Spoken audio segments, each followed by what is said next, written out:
Buenos días traders, ¿qué tal? Aquí van un día más con vosotros. Hoy os voy a hacer un vídeo especial, un vídeo que creo que merece la pena, que escuchéis, que merece la pena, creo que lo tengáis en consideración, porque seguramente muchos de vosotros estos días habréis visto cómo los gráficos de todos los activos que conozcáis se han movido de una manera cuanto menos agresiva, ya sea en el Forex, ya sea en los índices, ya sea en los bonos, etcétera. Y todo esto pues tiene múltiples explicaciones, no es causa de un único motivo, y yo creo que es importante destacar cuáles son las causas principales y sobre todo que las entendáis y que las podáis llegar a comprender, porque de esa manera evitaréis tanto pues cometer errores como también encontraréis las mejores soluciones para generar ganancias. Entonces, sentaos que va a ser un vídeo más largo de lo habitual, más largo que los análisis individuales de las divisas, pero creo que merece la pena sobre todo para que pongáis en contexto el entorno macroeconómico actual. Seguramente me dejaré algún tema, hay temas también que son secundarios, que son importantes, pero podría pegarme casi una hora de vídeo explicándoos y contándoos las diversas situaciones que se dan. Entonces voy a coger las principales y os las voy a hacer y en función de cómo tengamos de reacción a este vídeo, pues subiré una segunda parte añadiendo más temas de macroeconomía actual. Lo primero de todo, y yo creo que todos lo tendréis en la mente y no podía evitarse, ¿no?, en este vídeo, es la inflación. Bien, muchos de vosotros seguramente pues hayáis visto el efecto de la inflación durante los últimos meses, incluso días, ya sea en los alimentos, ya sea en el transporte, la energía, en el alquiler, etcétera. Es decir, ha afectado ya a todos los sistemas, ¿no?, de la economía real, ¿no? Entonces, claro, la inflación es un problema y ya sabéis que es el aumento generalizado de los precios, pero hay otro tipo de palabras que están empezando a verse actualmente y que pues también conllevan riesgos incluso más graves, ¿no?, que la propia inflación. En este caso, pues también tenemos la estanflación, ¿no?, que es una palabra que se ha puesto ahora muy de moda debido a dos análisis que han realizado tanto Morgan Stanley como incluso el propio FMI, ¿no?, de que existe esa posibilidad de que se dé, que al final no deja de ser de que se produzca ese incremento de precios, pero que la economía esté estancada, es decir, que es una doble patada, porque puede crecer la inflación, pero si crece el PIB, pues bueno, en cierta manera uno puede compensar al otro. Mientras que si encima el PIB no crece, es decir, que no crece la economía y se genera más paro, pues la inflación es tremendamente más dañina, ¿no? Por eso, pues digamos que es el escenario más negativo de todos. Y claro, ¿qué están haciendo las principales economías o qué están haciendo los países para solucionar esta inflación? Pues bien, existen dos tipos de políticas generales. La primera de todas es la política monetaria.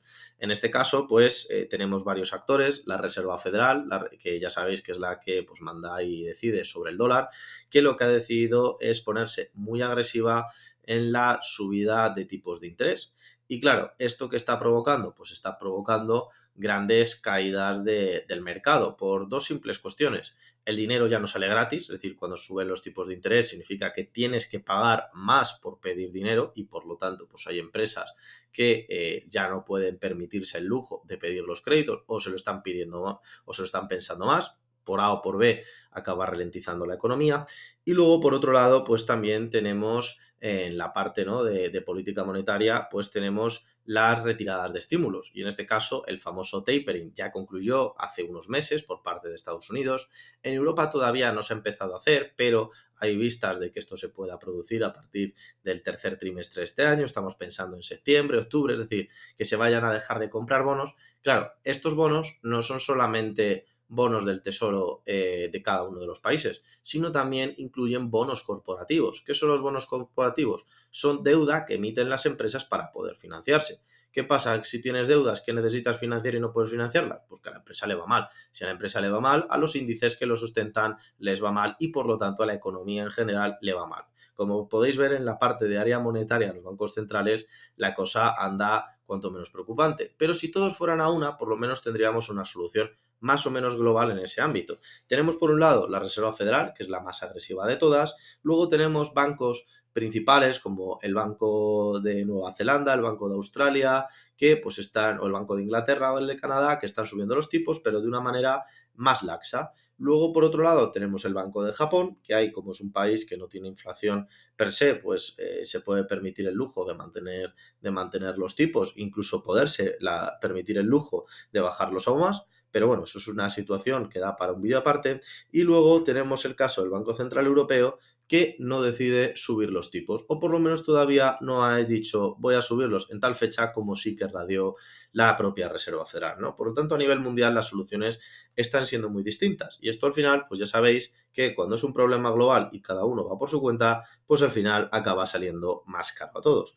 Por otro lado, también pensad que no solamente la inflación viene por parte del exceso de masa monetaria que se ha generado durante todos estos años, sino también viene, por otro lado, por los atascos en la logística global. Pensad que cuando a vosotros os lleva un cargador, de hecho hay un documental muy bueno en el New York Times que lo prepararon respecto precisamente a este producto, ¿no? Desde que se fabrica en China hasta que llega a una casa en Estados Unidos, os podréis comprobar lo complicado y lo casi imposible y mágico, ¿no? de ese proceso. Y claro, ¿cuál es el tema? Que si todo se encarece, es decir, si todo se encarece de cara a tanto el coste del transporte, porque se han encarecido los containers, hay menos barcos disponibles para transporte, por lo tanto todo tarda más tiempo y lo que no tarda más tiempo, pues al final acaba costando más, ¿no?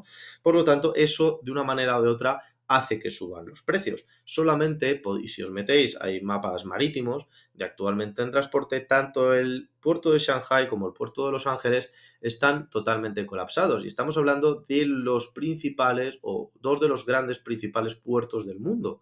Por lo tanto, si ya nos vamos puerto por puerto, veremos que esto es una cosa que se acaba repitiendo de una manera o de otra. ¿Qué es lo que puede provocar esto? Pues lo que provoca esto son atrasos, retrasos a la hora de producir y al final el tiempo es dinero. Y ya sabéis que si esto aumenta, pues de una manera u otra aumenta también la inflación, el coste. Pero esto no es todo.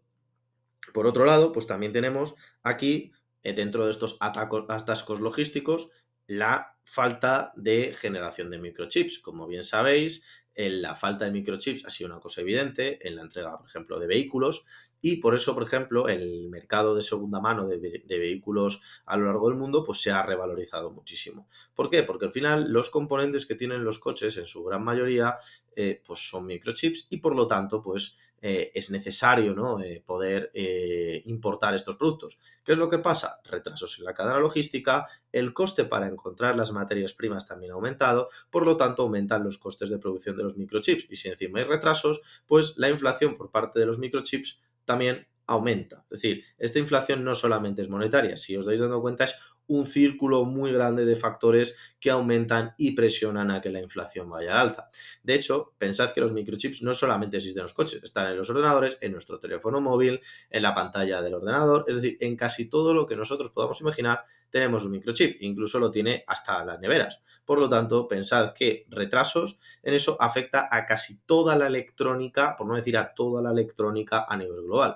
Y siendo países, por lo general, hasta los más pobres, los que consumen electrónica, ya sea de un modelo o de otro, pues al final acaba afectando a un nivel de inflación mayor a nivel mundial, ¿no? Por otro lado, no solamente viene la inflación por todos estos puntos, sino también viene, por ejemplo, por el lado de la agricultura. Pensad que el aumento de los costes de la energía, y ahora entraremos en ellos, lo que provocan es que al final, pues el agricultor que tiene que cultivar, que tiene que preparar, ¿no? un tractor, que tiene que echarle gasolina, pues al final se le encarece. Si eso se le encarece, al final el coste de producción aumenta y si aumenta, pues yo sé que todos nosotros necesitamos comer. Por lo tanto, es un precio del cual nosotros no podemos escapar.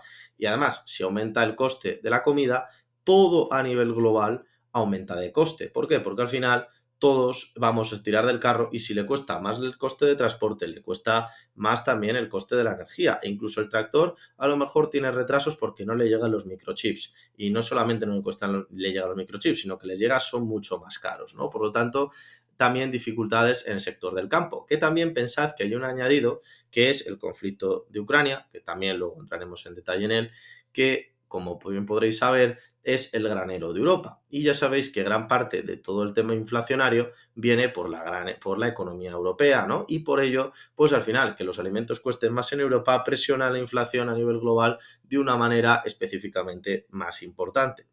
Y claro, ¿qué están haciendo los estados? Aparte, ¿no?, de solamente de aumentar los tipos de interés, o algunos de ellos, pues están revisando la deuda pública que tienen, porque poco se habla de la deuda pública, pero es un factor muy, muy importante para saber cómo se encuentra el mundo y también para saber la munición que tienen ahora mismo disponibles cada uno de los países. Por poneros un ejemplo, cuando empezó la crisis del año 2008 con la caída de Lehman Brothers, en muchos estados tenían los tipos de interés en positivo y los redujeron para poder fomentar el consumo privado, cosa que ahora no existe. De hecho, se está haciendo todo lo contrario por el exceso de masa monetaria. Por otro lado, la deuda pública se encontraba en el 60%. Ahora mismo los países están superando, la gran mayoría de ellos, el 100%. De hecho, toda la deuda pública que hay a nivel global son 60 billones de euros, lo cual es una auténtica barbaridad. Pero si es que encima, y aquí es de otro de los grandes problemas, debido también, en este caso, al tapering, ¿no?, que se va a ver agravados por el tapering, que la deuda total, incluyendo la deuda privada a nivel mundial, es de 255 billones de dólares. Sí, si os ponéis a escribir 255 billones de dólares, la verdad es que son muchísimos ceros. Y claro, esta deuda acumulada a nivel mundial es mucho mayor que la del 2008. ¿Qué significa esto? Pues que al final va a haber dificultades para devolverlo. Y si los bancos centrales, como he dicho antes, que estaban comprando bonos de empresas, bonos corporativos, van a dejar de comprarlos, esto significa que la gran deuda que amasan algunas de estas empresas las pueden hacer caer por su propio peso, lo que implica cierres, despidos y, pues al final, que se dé esta espiral esta inflacionista que están, pues, poniendo de manifiesto muchas de las empresas. Como podréis ver en estos casi 12 minutos de análisis, hay muchos problemas y que además todos van y giran en torno a las mismas historias y además todos participan de la misma manera en la fiesta. Es decir, que al final uno afecta al otro, el otro afecta al otro. Es decir, estamos en un círculo cuanto menos negativo. Pero además, también los estados durante todos estos años con un afán y muy positivo, sin duda alguna, por lo menos en intenciones, estaban pensando en la transición energética. ¿Qué es lo que ha ocurrido? Pues lo que ha ocurrido es que la transición ecológica, para poder mejorar y poder crear empresas más verdes y generar entornos más eficientes energéticamente, se han olvidado de que antes de poder ser eficiente, primero hay que tener energía. ¿Y cuál es el problema que hemos tenido? Que desde la crisis del coronavirus ha habido un aumento de la energía, es decir, de la demanda energética y por lo tanto hemos visto problemas a la hora de suministrar. También por otro lado, las distintas posiciones entre países de la OPEP y sobre todo, y muy importante en este último año, la guerra de Rusia y Ucrania, que al final pues, ha aumentado de una manera inevitable el precio tanto del petróleo como el precio del resto de materias primas energéticas. De hecho, de las pocas empresas que se están salvando este año de dar beneficios, pues estamos hablando única y exclusivamente de las energéticas. De hecho, por daros dos datos, el precio medio que consideraban la mayoría de países de la Unión Europea dentro de sus presupuestos generales del Estado, que al final es en lo que se basan para hacer las predicciones, pues preveían que el petróleo se iba a encontrar entre los 60 y 75 dólares. Depende, por supuesto, de cada uno de los países. ¿Cuál es la historia? Pues que llevamos ya varios meses a nivel mundial con los futuros de petróleo en 110, 115 dólares. Pero ahí no queda todo. El gas también, que es muy importante y que además también afecta al resto y que afecta a la gran mayoría de países, pues estamos hablando del gas natural que en el año 2019 se encontraba pues valiendo menos de 1 euro cada contrato y ahora pues se encuentra en 8,2. Es decir, hemos multiplicado por 10 el precio del gas y parece pues que no está teniendo freno alguno. De hecho, Estados Unidos tiene un gas especial que es el gas licuado, es decir, transforman el gas, que es pues, propiamente no está en estado gaseoso, lo transforman en líquido. ¿Cuál es el problema? Que todo eso hay que regasificarlo, es decir, hay que volverlo a convertir en su estado natural, es decir, en su estado gaseoso.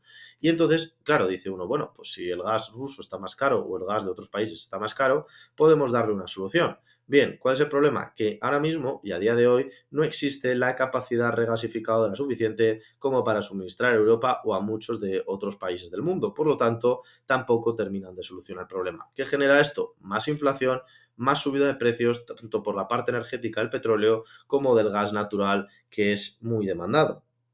De hecho, no solamente estamos viendo por parte de la oferta, que os estáis dando cuenta, tanto de microchips, energía, alimentos, etcétera, que está habiendo problemas, sino también por parte de la demanda, es decir, demanda de trabajadores. ¿Por qué? Porque hay muchas empresas que debido a la situación actual y debido a que todavía los precios, y no tiene pinta de que los precios se vayan a ajustar, bueno, los salarios se vayan a ajustar a los precios.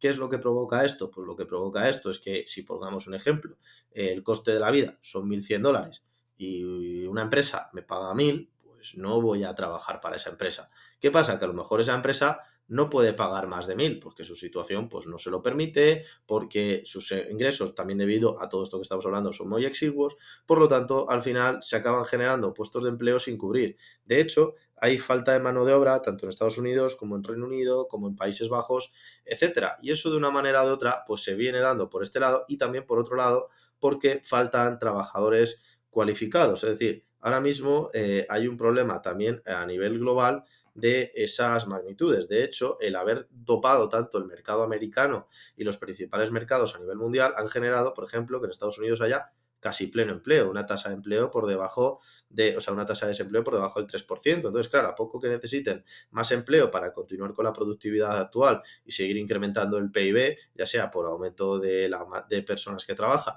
o por aumento de la eficiencia, que normalmente suelen ir de la mano en países como, por ejemplo, Estados Unidos, que no requieren tanta mano de obra como pudieran ser otros países como la India, Vietnam, etcétera, pues al final se ven limitados, ¿no? Y esto, pues bueno, pues está ocurriendo en todo, principalmente en los países desarrollados, Canadá, como he dicho, Estados Unidos, Reino Unido y Países Bajos.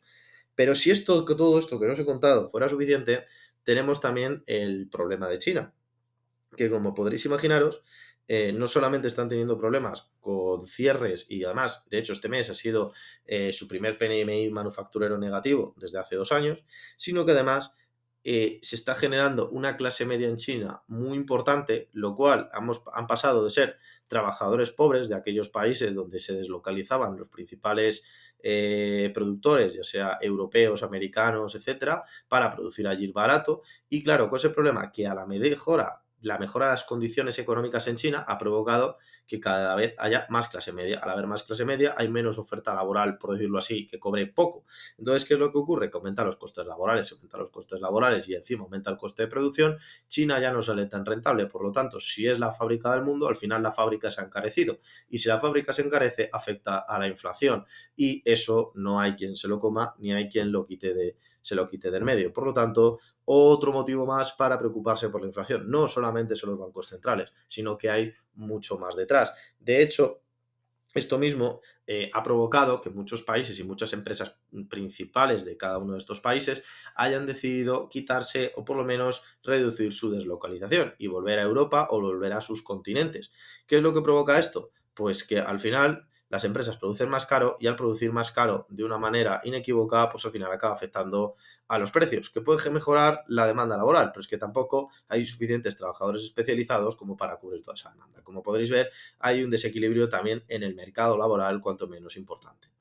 Y por último, pues no podía olvidarme de Rusia, que como ya he comentado, ha salido en cada uno de los capítulos, en tema alimenticio, en tema de energía, etcétera, pero también hay otros tres problemas que subyacen detrás de esto, que es la inestabilidad política a nivel global. Como podréis comprobar, pues el tema de Rusia ha salido en todos los periódicos, ha habido cientos de tertulias a nivel global frente a una solución, otra, etcétera, y eso al final, de una manera u otra, pues cuando hay inestabilidad a nivel global, eso lo sufren las empresas y lo sufren los ciudadanos. Pero es que además en Europa esto va a provocar también una crisis migratoria. Al final es un país en guerra Ucrania que lo está pasando realmente mal su gente y al final pues necesita un lugar donde vivir y estamos hablando de millones de personas. Entonces, claro, la Unión Europea va a tener que asimilar toda esa inmigración y al asimilar esa inmigración pues quieras que no, tiene un coste. Y entonces, como ese coste al final se va a pagar a base de deuda pública, y ya estamos hablando de que estamos todos los países de la Unión Europea súper endeudados, pues al final esto de una manera u otra pues también entorpece la economía, ¿no? A nivel general, porque asimilar 1.000 personas es posible entre todos los países de la Unión, 2.000, 10.000, 20.000, pero asimilar 4 millones de personas que ya están desplazadas, pues es realmente complicado. Con todo esto me despido, espero que lo hayáis disfrutado. Ya el tiempo además se me va acabando, es decir, no te permite subir vídeos de más de 20 minutos, por lo tanto, si os ha gustado, haré una segunda parte. Un saludo y hasta la próxima.